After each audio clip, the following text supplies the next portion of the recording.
We're now joined by BYU football coach Kalani Sitake. BYU in Waco against Baylor Saturday night after their really impressive win against K-State. Kalani, you got a team that's rolling. I know it's week to week. Clear that, move on to what Baylor is and what you have ahead of you. But has this team kind of like been a mold of what you would love to put together? You're scoring in different ways. Your red zone offense and defense very highly ranked. You're just winning games. Yeah, I mean it's all working out in terms of like our our level of execution. But I'll take the positive, however it may come. I think we have to be open to all three phases being able to work and putting it together and finding a way to get a win. So that's can't complain about it because I'm getting great effort from our players and the energy has been unbelievable. So I'm looking forward to us getting better. I mean, so far we've gotten better every week, and looking forward to improvement that we can make from last week to now.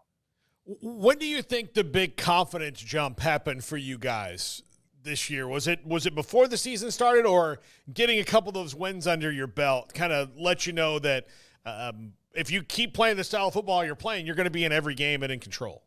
Well, I think just kind of knowing what to expect and being able to go through that last year, and the guys went through some adversity. There's a lot of people that doubt them, and they took the off season as an opportunity to just find ways to get better, however they can do it. And so I've been really impressed with them embracing the grind of the tough work and then making some sacrifices. You can't expect to just do the same thing this year that you did last year and hope for a different outcome. They had to make some sacrifices along the way.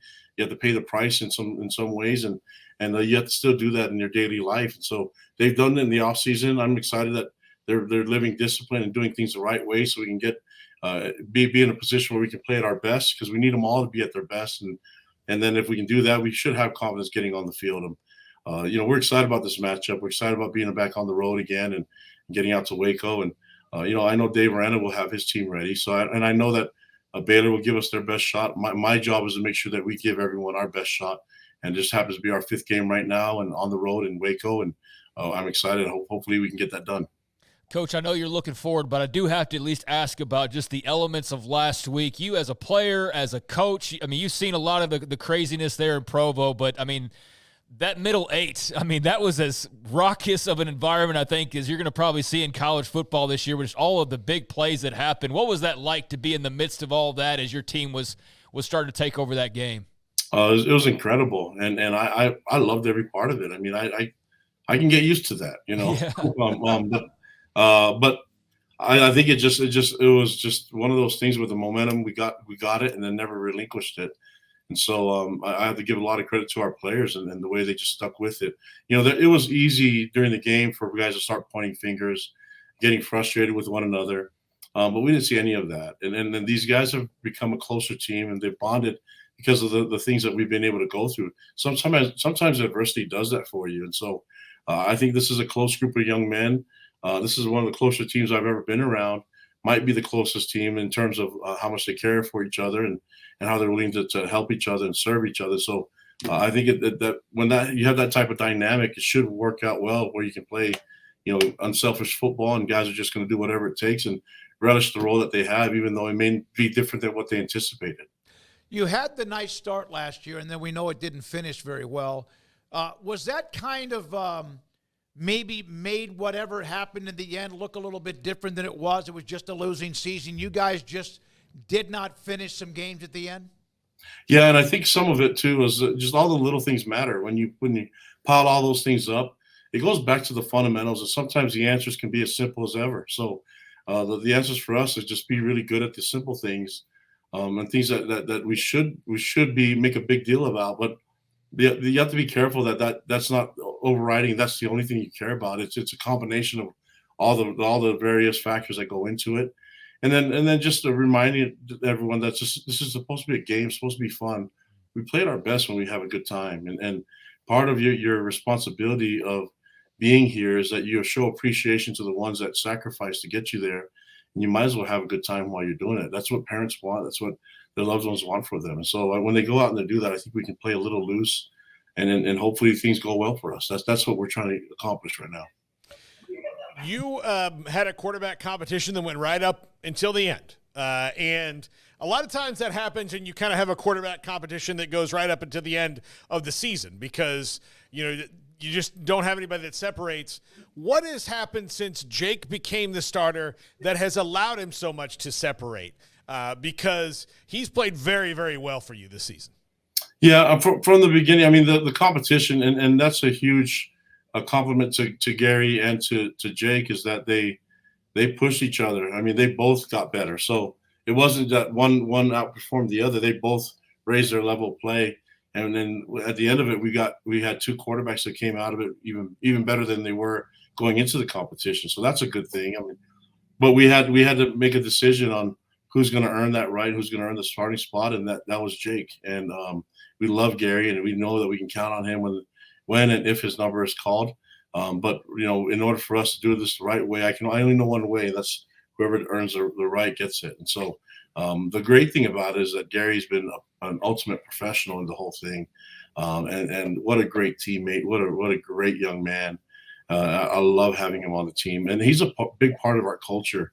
Is that he comes in here with this non-entitled type of attitude, which he just wants to help and just want to do whatever he can to be a team player, and that does really well for competition, but it does really well when you have guys like that and how they handle the competition in such a professional manner, and they actually did it in a loving way. So we wouldn't be able to do this and have this type of culture if it weren't for young men like Gary Bohannon and Jake Retzloff. When you made the decision and told Gary that, I like you just mentioned, what did he say at that time? He was super positive and super. He was so complimentary of Jake and congratulating him, and so it's not what I expected. Because everyone's going to be can handle things in the right way, but he showed it. He showed it with his example. He's such a good Christ-like feature of person that follows the right way to do things. I mean, he's the exact example of what you wanted and how someone handles things when things don't go your way. All I've seen is a guy that it didn't go his way, and he works really hard at being as good as he can be for our team and in practices. So he continues to push Jake, he continues to push our team, and he continues to lead. I mean, he's one of our leaders. He was voted as a co-captain, both he and Jake, and that I mean, he continues to lead this team. We would not be in this position if it weren't for him. Why is your defense playing so well right now, not only able to get turnovers, but to prevent touchdowns? Yeah, I think it's just understanding the scheme and just trusting it. Last year, I don't know if everybody trusted it enough. That was our first year of implementing that scheme and our system, and the part of the process that everybody has to do their 1/11th, and it depends on one person doing their job and the next. And when things go well, is because everyone's doing their part. When people have an opportunity to freelance, which is sometimes what the old scheme was, giving a little bit more freedom to do certain things, it causes issues. And so we wanted to establish that right away, but you have to lay the foundation of doing it the right way first. And now that things have kind of worked out, I think the guys have bought into it. They understand a little bit more. They're more familiar with it. So the second year, I think they trust it a lot more. And I think Jay Hill and the defensive staff does an amazing job at getting these guys to trust and believe in each other. Speaking of Jay Hill, you had that scare with the heart attack, and then he was discharged. Sometimes stories like that can really affect the team in different ways. It seemed like that ignited even more of the togetherness of him coming back as quickly as he did. Am I right? Yeah, and it just puts things in perspective. I think when everybody coming out of football camp, everybody was so focused on football.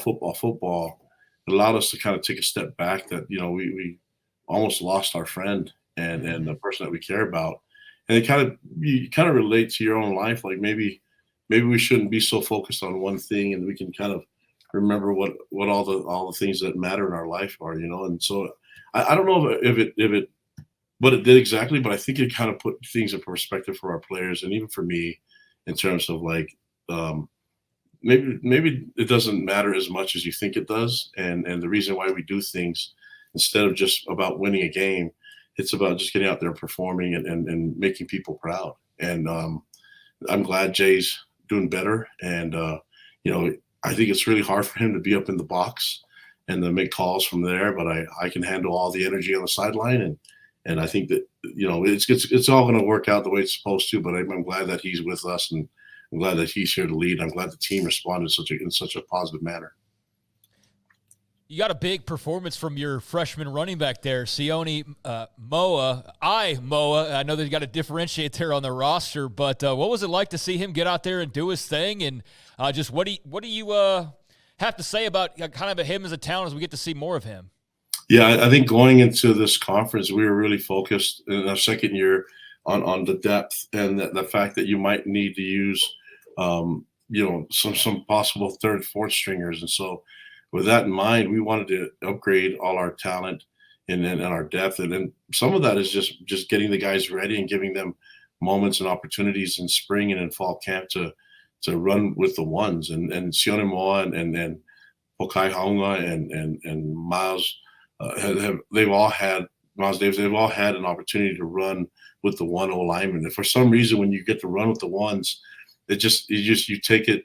It's a little bit more serious, and so we saw those guys doing all that. And I have to give a lot of credit to Harvey Unga as our running back coach and Aaron Roderick as our offensive coordinator, TJ Woods as our O-line coach, just getting these guys in a position where they feel comfortable and that they didn't panic whenever their number was called to be on the field. And so we have a deep running back group, and we just need them to do their job. But it was important that our coaches gave them valuable reps early in spring ball and in fall camp in terms of taking turns at running with the ones. Gives you a little bit more confidence.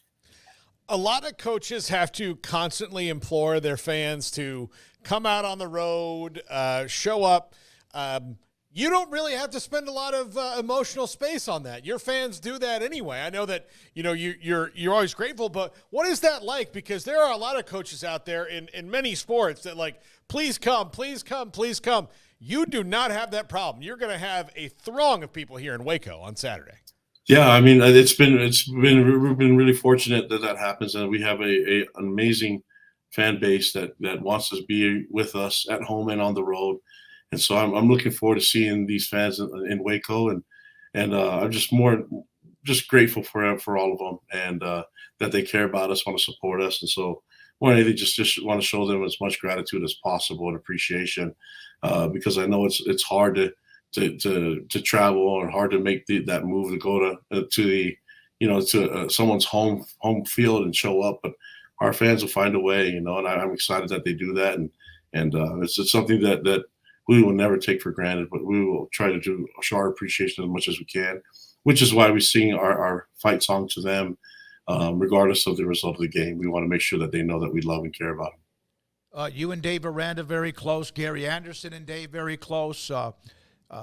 Both of you coming off the seasons that were last year, did you and Dave talk much about any of that? I'm sure you guys get deeper than that, wins and losses, but that's part of your job. Did you guys discuss much about the tough year and how you move forward? No, we didn't really specifically talk about that. I think when we talk, it's usually more about philosophy type of things, and we share some ideas and thoughts. But more than anything, it's just I like talking to Dave because he's a really good man. He's a great person, and I like his friendship. I like what he represents. I just like the way he treats people, and I like being around him. And so that's why I know he'll have this. I mean, I've been around him. We've been around each other in the coaching profession long enough, and we've done a lot of development.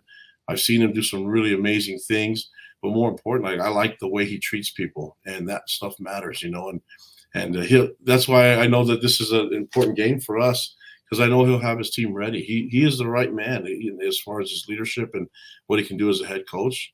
And so, I'm that was a heartbreaker last week, but I know that he's the right guy to lead them and get them turned around. I just need to make sure that my guys are ready for this, and that we had to just get them over the game already last week, and just we got to move on. And I feel good about our preparation, but because I know Dave on a personal level, I know that this matters to him. I know that he loves his kids, and he'll get those guys ready to play. By the way, to that end, on coaches getting along so well, that was a beautiful moment last week between you and Coach Kleiman. After the game, just really, it was heartwarming to see it after a game for his side that had to be gut-wrenching because of the way that it just went your way so fast. But it was just a really cool moment. What was that like to be in that?